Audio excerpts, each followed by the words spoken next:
Hi, everyone. This is Phil Travis here at EOU. History 360, Military History. It is week 9. This week, we have our book review due. Hopefully, everybody's been reading the book, Counter Jihad by Brian Glenn Williams. A really great book. I hope everybody's really been enjoying it. He makes some pretty powerful arguments in there. So, we have our book review due this week on Brian Glenn Williams, Counter Jihad. Please look at the book review guidelines/checklist so that you do not, lose points for just doing something that was against the directions. If you go to that book review checklist guideline, it has all of the requirements in there. So go in there and make sure you look at that so you follow the directions. The book review is 1,200 words. When I say 1,200 words, that absolutely means it cannot be 1,400 words. When a book review, when a journal asks you for a book review and they say it's only 1,200 words, they literally mean that you could be a little bit under, but you cannot go over. So 1,200 words, don't go over. Put the citation of the book at the top of the page. If you need to cite the book in the paper, just put a little page number in parentheses. You don't need to outside source anything. It's a review of the book. So citation at the top. If you need to make a note of a page, of a quote or something, put a little number in parentheses and put your name at the very end of the review. So there's a checklist guideline there. A good book review should outline the book's purpose, the author's argument. It should give a basic idea of the narrative arc of the book without summarizing too much. It should talk about some of the key sort of events and catalyst moments in the book. It should, if necessary, provide some light criticism if necessary. But remember, it's hard to write a book, so don't go over the top criticizing people, who wrote books, because it's very difficult. Balance criticism if you want to make criticism. How long is the book? How is the book organized? What kind of audience do you think would read this book? These types of things are all what you would find, what you want to have in a good book review. So make sure you look at the checklist and the guidelines so you don't miss any easy points. This week we are looking also, we're reading from chapter 15, from Ways of War. We are finishing up Vietnam, and we're beginning our discussion on counter-jihad, the beginning of counter-jihad, and the historical emergence of the modern sort of war on terrorism, which we will also be looking at next week exclusively. So your book review due this week, make sure you do that. It's due on Sunday. Also, graded discussion as usual. Other than that, that's about it. Extra credit factoid for this week is this. Go to the extra credit little discussion board and just put this factoid in there to get your extra point. Make it no later than Wednesday night, and get your extra point towards a test grade. Here is the factoid. During the Vietnam War, the United States, of course, was pitted against the forces of Ho Chi Minh. And, Ho Chi Minh, he died in 1969, but he fought against the French in the French Indochina War. And then in his older years, he, of course, led North Vietnam during the war with South Vietnam and the United States in the 1960s.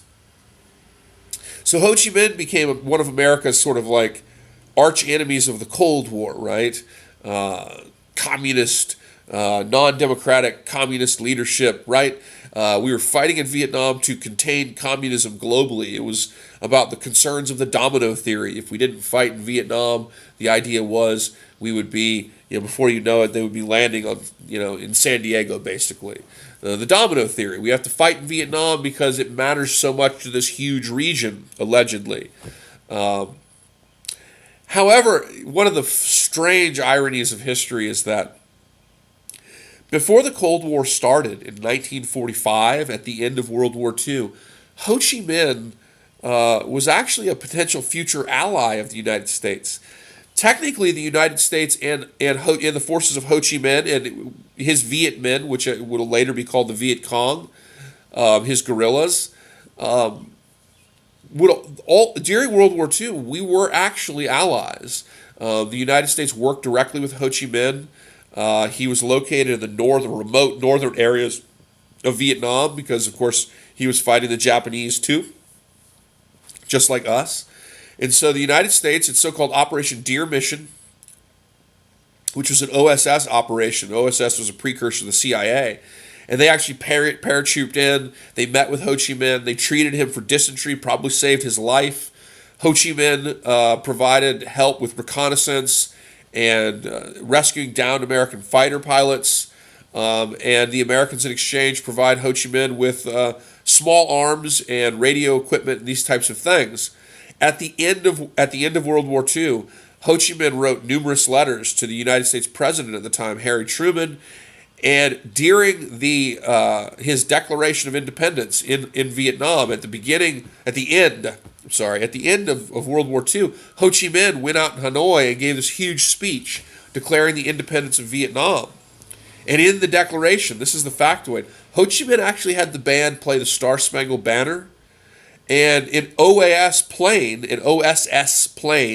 an American plane, actually did a flyover of the crowd, like in an acknowledgement, and Ho Chi Minh directly quoted the American Declaration of Independence, and was sending letters proposing an alliance between his Vietnam, and the United States. And so it's one of those ironies of history that ultimately the arch enemy that the United States would fight in Vietnam, because of the perceived domino theory-like spread potentially of communism, actually originally first sought an alliance with the United States over the Soviets, over the Chinese. The United States were his first choice. But the Truman administration didn't have a plan. They didn't really know anything about Vietnam, and ultimately they will make the decision that France was way more important in the Cold War than Vietnam, and France wanted to recolonize Vietnam. And so because of the significance of Europe in the early Cold War, the United States backed the French, and ultimately, with the expansion of the global containment policy alongside of the Korean War, the United States will begin to view Ho Chi Minh as not unlike the forces of Mao or the forces of North Korea, as we saw an expansive and threatening, threat of communism in Southeast Asia, and the emergence of the domino theory in that region, which then justifies the United States going to war against the forces of Ho Chi Minh in a war that cost thousands and thousands of lives, 60,000 American lives. United States dropped more bombs in Vietnam than all theaters of World War II combined, and of course, over 1 million Vietnamese people were killed during the war. We had upwards of 500,000 troops there at the height of the war. So Ho Chi Minh originally sought an alliance with the United States, but his pleas fell on deaf ears, as Harry Truman really never read or responded to the letters. All right, guys, let's have a great week.